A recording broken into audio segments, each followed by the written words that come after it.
I was just going to do the rest all in one video, but I still haven't finished them yet.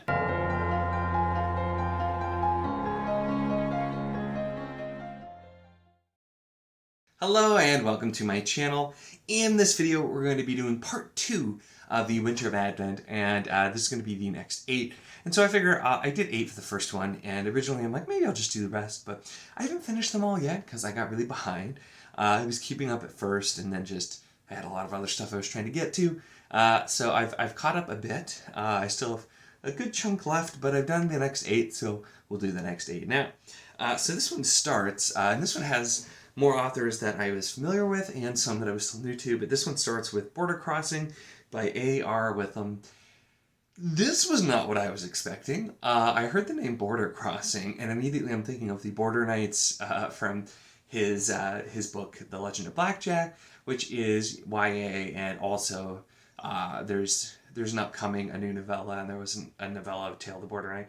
Not at all. This is completely different, and is following Muriel, who has an abusive husband, who's also the father of her child. They're on the outskirts of this land that's it's verdant, and it's always summer there, and they're like living in the area where it's always winter.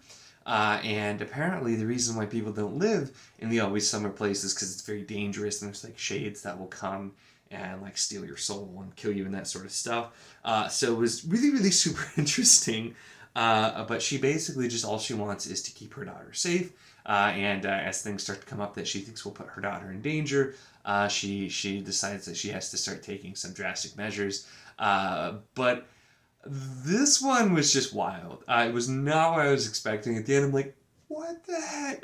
But it was really good. It just was not what I was expecting. I think it was really great to completely flip it and go this route, because it was a good one. And you kind of knew, like you could see some of where it was going, but then there was even more of it that was just like, oh no. And so yeah, pulled me in a lot. Anyway. Next up is A Cold Broad River by Tim Hardy. This is not an author that this is going to be a fun video. This is not an author that I have read. However, though, as I was going through, the first thing that stuck out about this one is it just feels very much like it's taking like 80s kids, young adult like tropes, and putting them into this fantasy story. And then when I got to the end and saw that, yeah, you grew up in the 80s, like, makes sense, yes, because the plot here starts with there's these kids, and they want to go carve their name on the door of this old man who's, like lives off alone, and everyone's terrified of him and that kind of thing. And he's going to do it, and a girl he wants to impress, and then like a younger kid, I think was her brother, ends up coming along as well. But he goes wandering off, and things go wrong from there. But just kind of the, creeping up to the old man's door, like you have to have the obligatory scene where they're like crossing the ice and you're worried that it's going to break and they're going to fall under. It's just, I don't know, that was kind of the feel that it gave me. So this one was like, it was very mixed with both dark and hopeful, and having those things in there. So I think toed the line well, but that's the whole time I kept thinking, like, this just feels like this is definitely 80s movie kind of thing. So it was an interesting one for sure. And then next up we had The Christmas Case by Christopher Lundy. I have read the 3 books out in the Beast Hunters series, because there will be more. And this is a Beast Hunter story, which was cool because it was one I was already familiar with. And I don't think this is one you would have to have read, but it's more fun, I think, if you have. So it worked out for me. And we have our 2 characters who are searching for their companion, but they're lured into what then appears to be a trap, and they have to outwit this creature called the Christmas, which seems kind of like a demon, is with the way that it's described, and kind of figure out the way to best it. This was full of some like little fun little Christmas references and things like that in here as well that were fun but fit in the world as well. So was a cool one, and just cool seeing the characters that I enjoyed from those books back in this one. So this was definitely an interesting one as well, giving it a kind of a little bit of a different feel and playing around with some fun different tropes for this one. And then next up we had The Crypt of Ice by D.W. Ross. And this, I know the book starts with Cold from the North. I can't remember what the series is called, but I know that is this author, and I'm definitely aware of that one. I think this might be set in that world, which if it is, or even if it's not, pretty interesting, because this one was pretty cool and pulled me in pretty quickly here too. This is Turum, Joran, and Sid. They are sent to recover magical artifact. In case you can't tell, I'm struggling to read my own handwriting from my notes on these. They are sent to recover a magical artifact from this castle in like this barren, cold northern waste. And so they're going to do it. We get some like banter kind of things that let us get to know these characters a bit as we're going along, which I think worked. But then as they're going in, they're hunting for a treasure. There's magic. There's beasts. There's explosions. There's banter. Just a lot of things that I feel like I would have a lot of fun with. So very interested from this, just because this is an author that I was not familiar with, and so I'll be interested to try out more with that as well. And then we had one that was really different, which was Winter's Dance by Natalie Kelda. Now, I don't know this author. I'm not familiar with them. But this one is about Tilia. She is kind of a youngish woman, and she's different. Was born looking different than everyone else. And she's also sick at the start of this too. But the kind of like base thing is apparently they live in a very wintry climate, but they have to dance to attract the sun. And if they don't do it well enough, like the sun will go away for extended period of times, or maybe in general, I'm not entirely sure. And so that's kind of the thing. But they're having trouble, and so she and another end up going on a journey to try to get help from this other area to get dancers to help keep the sun from going away, I guess, is that kind of thing. This one was different. I don't think the feel super jived with me. It was one of those ones, too, where it was just a lot of either fantasy words or words that I'm just super not familiar with, if it was, based on something else, which could have been, too.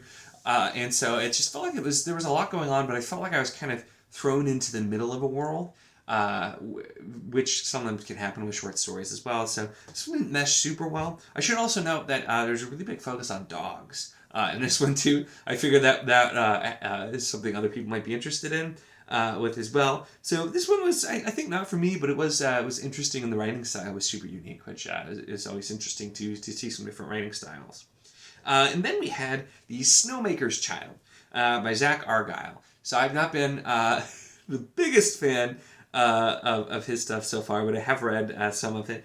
And this one, though, is Alara and her father and brother are out. She is alone, and then a visitor comes. And this is the Snowmaker's Child. I feel like I said that. Pretty sure I did. And this one honestly felt like an episode of Doctor Who. And I'm trying to think if there's a specific episode I'm thinking of, because I kind of feel like I could see it in my head. But I don't remember which one, if it is. But that was just kind of my big thing here. This one was quite short, but I think did a really good job of telling a complete story.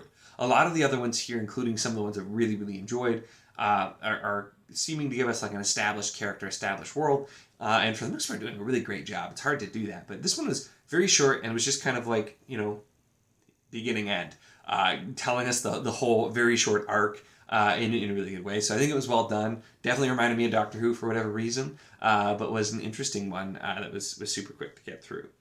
And then we have, which has to be my favorite of this second bunch, and definitely in contention for my favorite so far, An Act of Patience by H.L. Tinsley.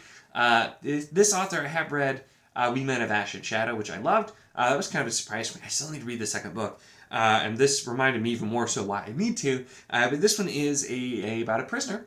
And he basically makes a deal with somebody that has a bet on him escaping, that he'll escape and get rewarded for it, essentially.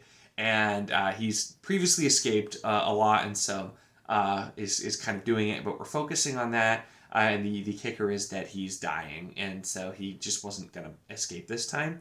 And this just really, really embodies what I liked about We Men of Ash and Shadow so much is for me, like it's the grim of grimdark. It's just this very grim world. The way it's written, it doesn't feel like it's trying to be like super dark or edgy. It's just like, hey, this is the way the world is. It's grim, and it's what really just makes this feel so good to me.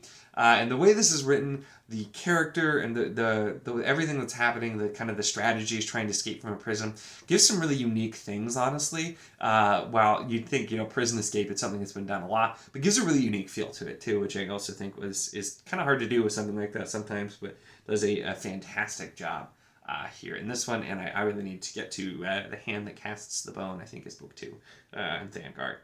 And then finally, we have A Fighting Chance by Don McDermott, who is the organizer and also Don from Dominish Books. And I had no idea he had a story in here prior to seeing this. So that was pretty cool to see. And so this is Varric and Colia. And they are part of a resistance group against the Winter King and his Hell Fiends. And they've been hiding underground and places like that. And they're getting ready to strike back and try to fight and give their people a fighting chance, basically, there. So this does a lot of setup, and this is one, like I said, it's clearly trying to put us into an established world and go in there. And so it was an interesting tidbit, but I feel like I'm curious to see if this is something that he's planning on expanding on, because it sounds like he does have books coming out that I didn't know about because I'm so behind on everything. If this is going to be expanded on, because it really felt like it was there was more that was going to be there. So curious on that, but a solid one here too as well. And hey, I am excited to see what else we have, because I know in the last 8 there are some more authors that I know and love, and so that's been kind of the fun thing here, is getting to the authors that I know and reading those, which have been really fun, and then finding some new ones too here. And there's been several in here that have me really interested in these authors' works, because some of them I have not read, and so I've had a great time with this. So that is part 2. Part 3 will be the last one, and hopefully soon, once I finish these all up, since I'm recording this just after Christmas, so that tells you I am still quite behind. But hopefully I'll get that out here soon and talk about the last group. This has been a fun time, and I definitely plan to continue and finish this up. That is it for this one. Make sure to give the video a like if you enjoyed it. Check the link in the description, as always, for the Wizardly Enclave Discord if you want to chat books, whether this book, other books, really anything at all. It's a lot of fun. We'd love to have you. And of course, if you enjoy my content, make sure to subscribe.